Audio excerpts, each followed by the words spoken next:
Ya tügün tüge yakin dügür açım. Bugün Telegram kanal diğer sana kanal halında Ercan itagal tulagen. Ne var o ya gidiyor kut. Onların tıgı savulak. Ondan televire ho basqa. Ercanlı kanallar. Karandır kirellere kabullenmez. Toğdan kanalı yedaka bile kudurlar. Onların biri eti yakıt takbı. Birimi digen yer, birimi baran yer. Bige bu künsirin köbbet anal bıt. Ağa he olan marammet. Bıçatar müçü tutanerer bit biller. Kıyıs bullun, o bullun. Maraların kaddara atınlık üyesken, kaddara ara taxtık. Belemine gabbit. Jom olanlar bevi buri butnan. Cevada taka bevi libitiyer. Bevi jılqabıt. Baka var. Notar kem baran yer. Birime baran yer. Eke olar yen yer. Ette. Sirbit tecime küyüdde küyüren yer. Keler kemlerge. Onda belemnah. Ettiğin sinnin öydü hanalah. Onda belem jonnorgo. Ere. Ananar. Onu diyor tustahı. Ondan da kıyammat. Kamardan köbbet. Onu rakalar. Iti onyan eti obada dot. Iti homoyo gen kıcık. Onu kanalımı sılkata bu bana var.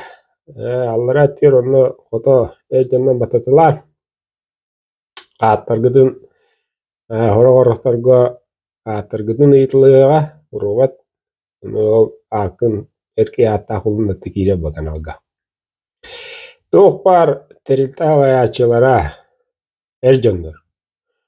Doğpar oskolu direktörlere ercanlar. Doğpar jalta bahalıktara nehelek bolun Respublika bolun barıta ercanlar.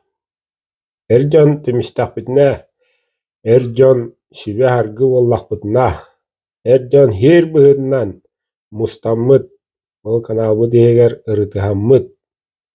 Onda gün bağar bıkkın toqpar bildirini böğü sağı, onun aras videolar taydar ki better. Onda kaçaktınar. Negenan ras hıddı gere. Onun kanalga girin janın garawut. Kidaxatna korsiyoqpit nejelaga addaq uysabutna korammit çaahın günü neyen turan dönen büyüt tono çonon gühürebit. Doğta vanı revolüsyon orar tuara bulahu tarar diyan aman. Bu hudurgu bevi dilividiye bar bevi jilgabıtın köngülü tutuhan turan saxawın denen turan keskil bit tuhugar kıhıllık tustaq. Onu turumnahabıt. Ol kanalga. Onu var ediyaqtaqı da taharet. Mini taqalim atın, mini taqalim onnu, yine uğruna, yine hadda bir bepir, indien körüyok küt. Olur ed. Keler kemge anallah hükündü, tuhallah hükündü, ho hükündü. Ol kanalga iddiaqda biliyaq bit. Kaşı yakallı.